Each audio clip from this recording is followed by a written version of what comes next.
You're listening to the So Good It Doesn't Make Sense podcast, a podcast for women navigating divorce who want more. More clarity, more money, more peace, more power. I'm Megan Norris, divorce expert, coach, and the friend who's going to tell you the truth.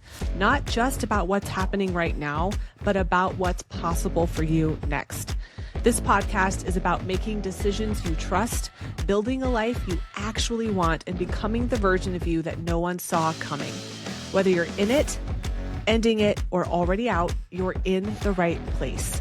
You're about to become the CEO of your life and create one so good it doesn't make sense. Let's get started. Oh, hi. Welcome back to the podcast. I'm glad that you're here. If you're listening to this on the day that it's released, happy Monday. Otherwise, hope you're having a good week.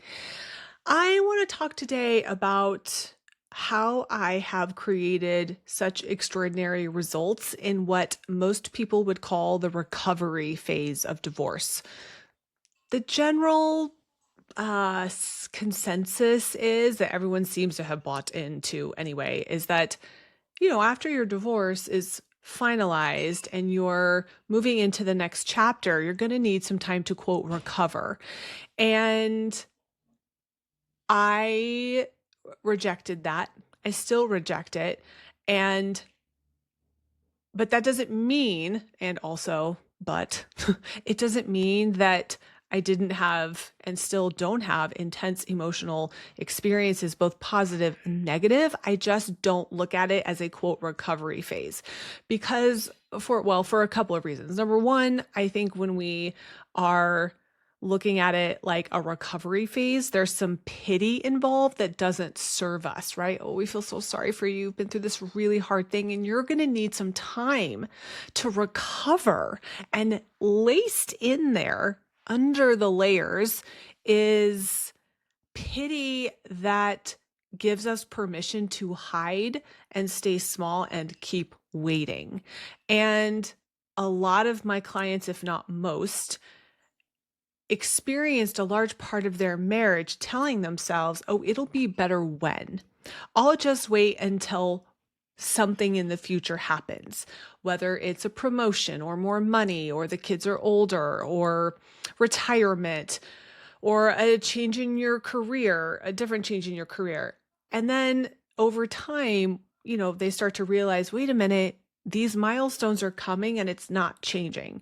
And then we get divorced and we kind of tell ourselves the same thing because we have been told, like what's being reflected to us is like, well, this has been really hard and you need a break. I'm not suggesting that you don't give yourself a break, by the way, but I am suggesting that we don't do it through this lens of like, oh, this has been so hard and I have permission to just play small for a while in my life and wait to create the life of my dreams or to really go through my next phase of expansion.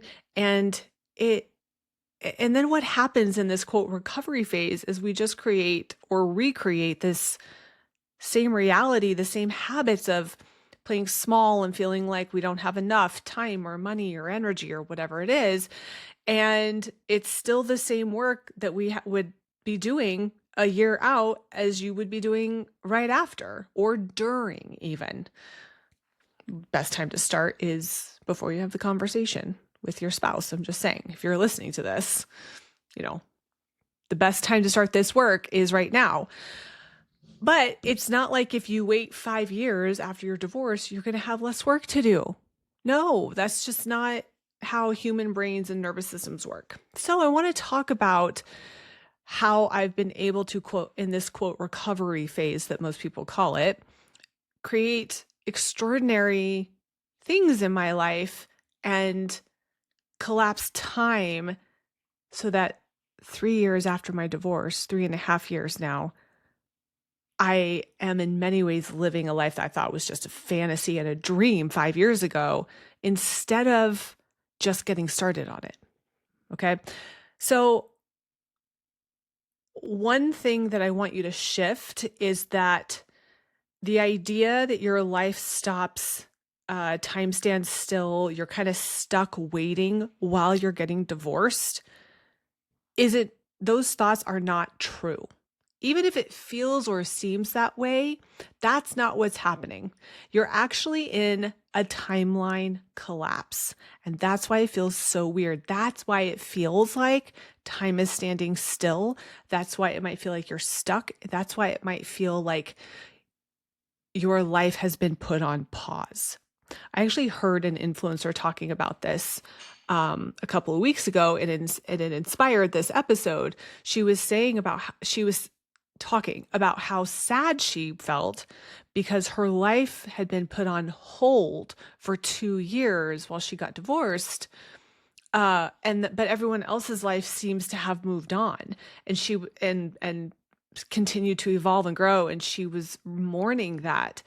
And I don't interpret a 2-year divorce or through the 3 years afterwards where it doesn't seem like anything is changing as you being stuck or time standing still. I actually think it's the opposite, and I'm going to unpack why that is.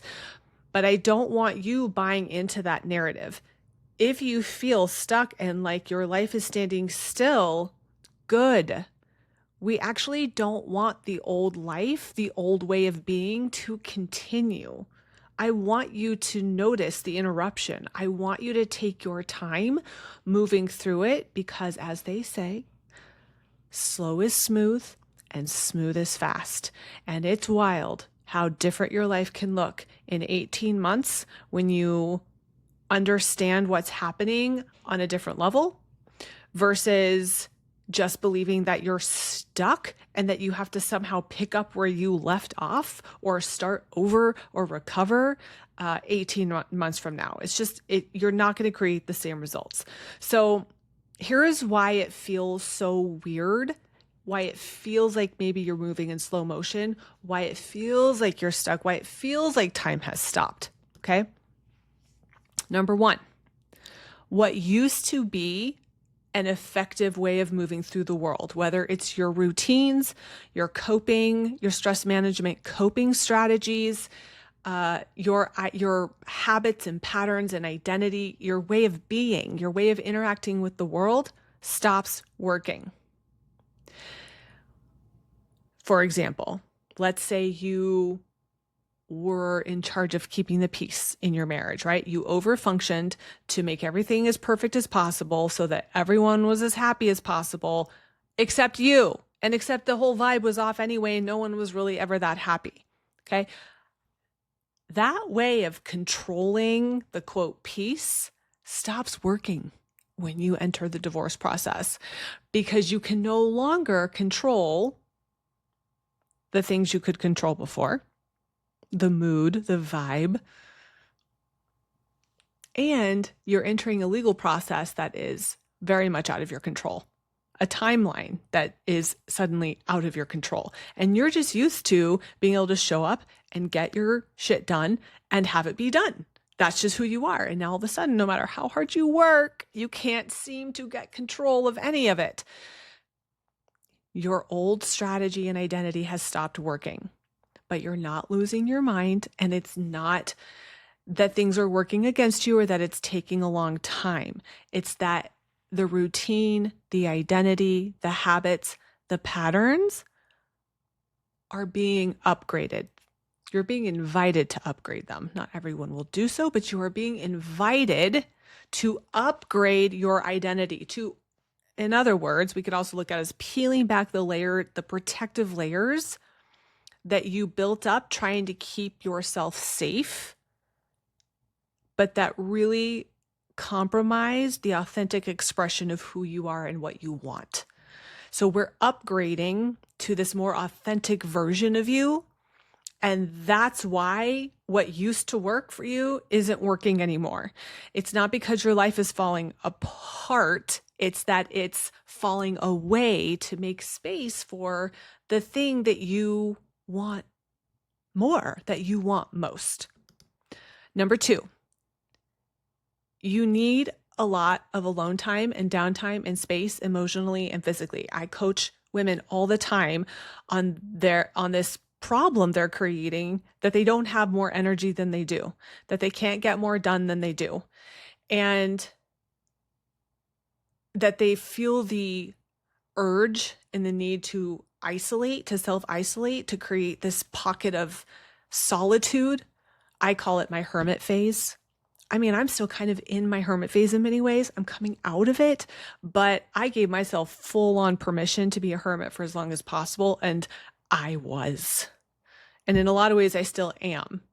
But when you feel the need to do that and you just are craving that alone time, it's not because you don't need anyone or even because you don't want support or to be seen. You probably really need that more, even more right now, but it's because your inner reality, your identity, right? You're doing the work of rearranging her so that she can create a new reality. And it's a high demand on your energetic resources. But on top of all the other responsibilities that you want to keep up with, being a mom and doing the divorce work or in your job or whatever, maybe you're post-divorce, but maybe you're dating somebody and you're trying to navigate all of that too. Your need for solitude doesn't mean that something's wrong with you or that you're doing it wrong. It's just your brain and body's way of saying, hey, we're going to need space and time to rearrange, to reorganize what feels like emotional chaos into something with congruency. And it's normal to feel that way. And I want to give you permission to feel that way and nourish that need and desire for as long as you need and want. It's not a problem. It's not a problem at all. Okay, number 3. You feel like you're in a fog with fleeting moments of clarity. It's like you can't quite hang on to a thought about what to do next or what the idea is. And even if you can, doing things feels like walking through mud. It's very labor intensive. So this just means that your old vision and identity have to go to make room for the new.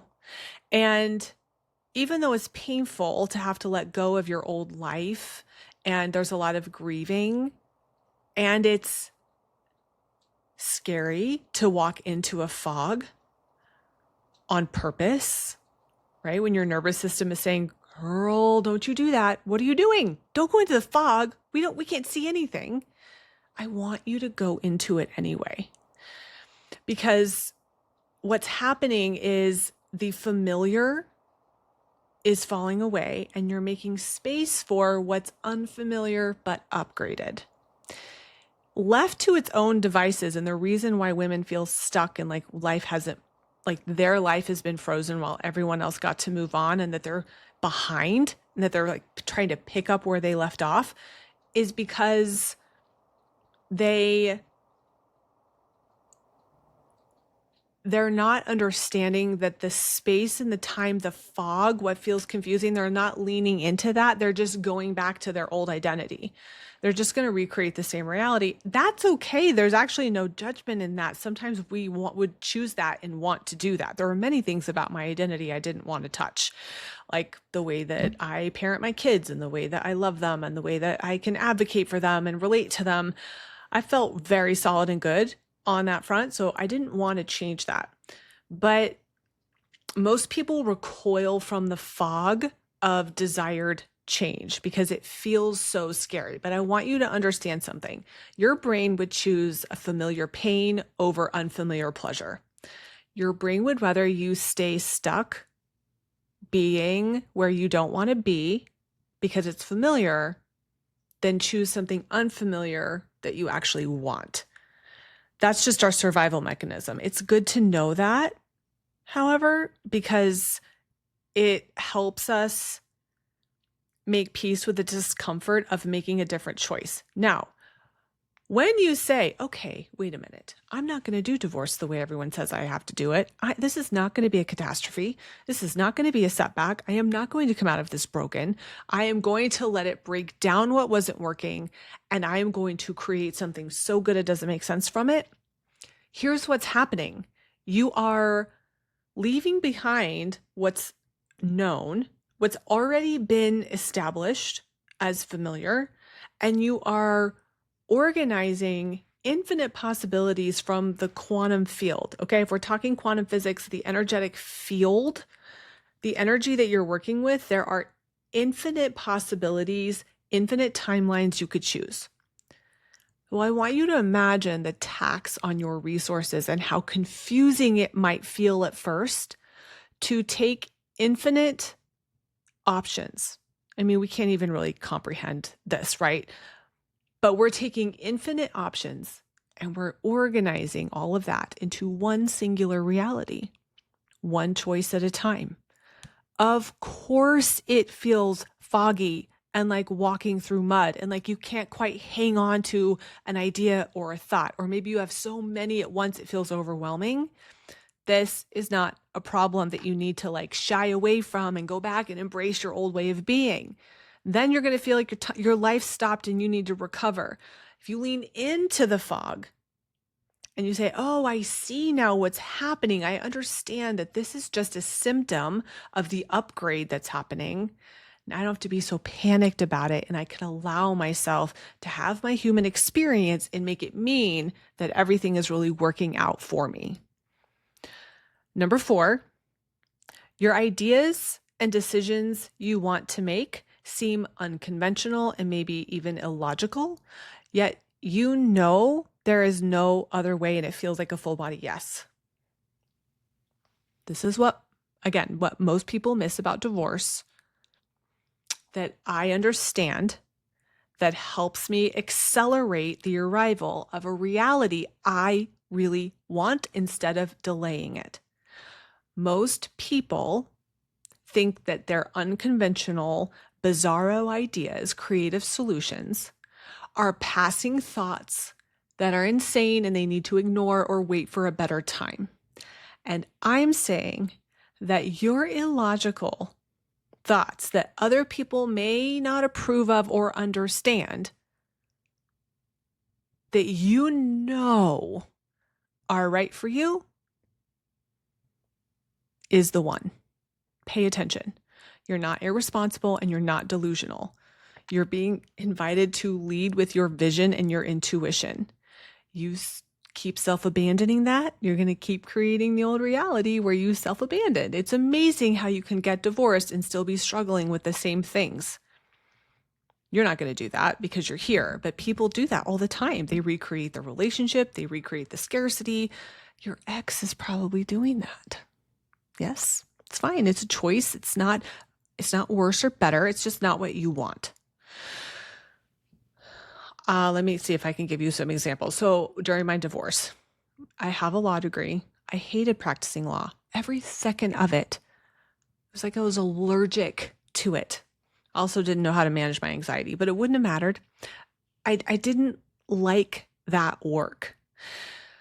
When I was getting divorced, I'd been out of the workforce for 11 years. I'd been a stay-at-home mom for 11 years. And everyone was like, excuse me, when are you going to apply for the associate position at your old firm? And I thought, over my dead body, I will sell my house. I will move in with my parents. I will do literally almost anything to not do that. My job right now, I just knew, was to get divorced. It happened so fast. There was so much for me to process emotionally. My kids needed so much support. There was so much emotional labor with them. It just was, it was on this fast track, and there was no way. I knew intuitively, if I will be here and do the work here, I will figure it out on the other end, because that's just who I am. That decision did not make sense to anybody else, but it made sense to me. And I didn't care what anyone else thought. I also stopped asking. I was very careful about nourishing my boundaries and the content I was consuming and the opinions I opened myself up to, because I didn't need any extra work. I didn't need anybody saying, hey, do you want to work with some self-doubt today? It was just a no. I knew that's what was best, and I trusted myself to move through my divorce, to become a single mother, and then I was going to figure out my life coaching situation. I certified as a life coach in 2019 and had been trying to build this life coaching business for a couple of years, just could not get traction. So I had that foundation there, although I didn't have a ton of evidence that I could support 3 kids and myself on it. But I believed that I would figure it out and that I would leave nothing on the table, nothing on the field, to use a sports analogy, in attempting to make that my reality. And that was an unconventional decision. But I didn't care. I've made probably hundreds of those all along the way. It didn't make sense for me to move away from my family. It didn't make sense for me to buy a house when I bought a house. It didn't make sense for me to pay a coach $100,000 when I did. I don't care if it makes sense to anyone else. I only care if it makes sense to you. That's how you create extraordinary things in, quote, the recovery phase of your divorce, even during your divorce. You don't even have to be divorced. I've had clients who have manifested incredible money and circumstances into their life during their divorce. It is possible. Okay, and lastly, number 5. If you sense that you're waiting on something bigger than just your divorce, but you're not sure what it is, or you know what it is, but you know it's not quite time to move on it. I can use the same example. I knew that I wanted to be a life coach. I knew that I loved being on social media. I knew that there was something there, but I also knew it wasn't time to move on it during my divorce. I wasn't going to get a job. My job was to get divorced, and that's what I did. I wasn't going to change that circumstance right then. So I knew I needed to wait. Sometimes my clients know they're waiting on something, but they don't know what it is. Either way, the waiting is allowing divine timing to bring something to you without you having to work so hard for it. You're meant to receive more now and chase less. This is how single moms of 3 kids, 85% of the time, doing all the carpooling, going to swim practice at 5 a.m., falling into bed at 9 p.m.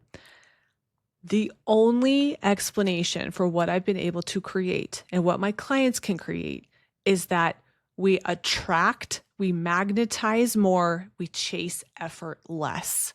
We do less efforting, less action, more energy work. So if you have a sense that you're meant to wait on something, or that you don't have clarity quite on it yet, you allowing yourself to feel the discomfort of that messy middle, that in-between period where you're jumping timelines, where you're creating this new reality but collapsing time because you refuse to let it take 10 years. That waiting period is really sacred. And I know we get frustrated, we feel angry, and all of that is important to allow to come up. It's what you do with it and how you alchemize it that matters. So we never want to bypass our human experience of this process. We just need to learn how to relate to the human experience in a supportive way, in a way that gets you what you want instead of holding you back. So that sacred period of waiting and trusting and getting to know yourself and reorganizing this a new identity is really important. So if I could talk to that influencer, I would say, wait a minute, your life hasn't been on hold for 2 years. You haven't been wasting time. You've been allowing divine timing to bring something amazing to you. Do you even know what it is? What is it? What do you want? How can you receive more and chase less? work less. And that shift is one of the most uncomfortable ones I made. It's one of the most uncomfortable ones my clients make. Why? Because we're addicted to the doing.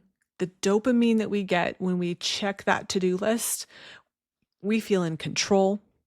And so to sit back and initiate a manifestation, to initiate a reality shift and change through nothing but energy and rest, when you've done everything you can do that's in alignment and now the rest is out of your control, it's really uncomfortable, but it gets so good in those moments. Okay, so those are the 5 things. I'm going to click back through here. I've got these on slides, so if you hear the clicking, that's what that is. Okay, so your life isn't stuck. You're not at a standstill. You're not being set back. You're actually collapsing timelines, and that's why it feels so weird. Okay, so here's what I want you to understand about that experience. Number 1, what used to be effective routines and coping strategies are just no longer working, and that's a good thing. It's not holding you back. You're not on pause. You're recalibrating your identity and your strategies. Number 2, if you need a lot of alone time and downtime and space, it's not because you don't need anyone or want support and it's not going to feel this way forever. It's because you're craving the space to process everything you're going through and rearrange yourself so that you can create a new reality. Number 3, if you feel like you're in a fog with fleeting moments of clarity, lean into the fog. We don't want to go back. We want to lean into the fog and go forward.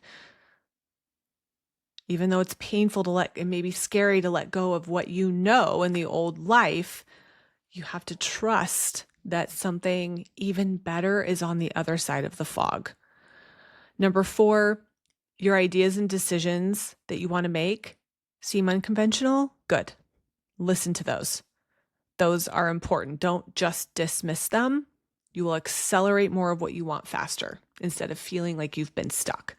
And number 5, if you sense you're waiting on something bigger than your divorce, an idea, inspiration, what to do next, or you already know, but you also understand it's not quite the right time, remember that the waiting is allowing divine timing to bring something to you without you having to work so hard for it. That, my love, my dear, is your birthright. You don't have to work so hard anymore. You can take a breath.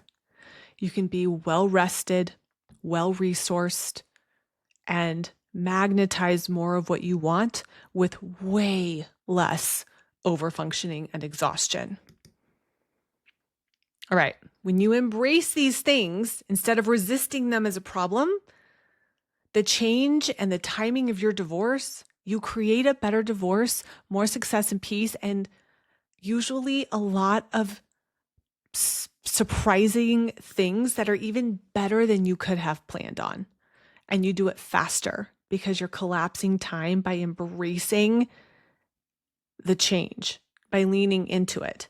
And no matter how awful you might feel today or tomorrow, no matter how traumatized you were or how long you need to, quote, recover or re-regulate your nervous system, every step of the way can be used to create a new reality that's so good it doesn't make sense right now. You don't have to wait 10 years. Sometimes you hear this, is it lore? I don't know where it came from, but it's like for every 5 years you were married, you need a year after your divorce to recover. What? Excuse me. What? No. So yeah, I was married for 13 years. I don't know. That's math that I'm not going to do in my head right now, but 13, 14 years. So that would mean I would need 2-3 years to, quote, recover. Let me tell you, if I had that mentality after my divorce, I would still be living in my old hometown. my business would not be near, I probably would be working as a lawyer because I wouldn't have been able to tolerate the discomfort of being so exposed on social media and so vulnerable. My kids wouldn't be in the school that they're in. Now I wouldn't have this house because I would still be treating myself like a fragile piece of glass that might break and shatter. And I just can't fathom telling anybody that. I think the intention is good. Obviously, it's not malicious, it's good. And I think if we want to use a piece of that, what we can take from it is you're allowed to do what you want to do when you want to do it. Okay. It's like I have had no interest in dating for 3.5 years. I'm just starting now to be like, well, I could maybe, but I didn't want to do that. So I didn't. Okay. Now some could look at that and be like, oh, well, good for you. You needed 3 years to recover. Okay. Well, I don't know. I just didn't have the desire. Some of my clients have the desire to start dating right away. And I tell them that's okay. Go do it. Try it. I promise you're going to get the growth that you need either way.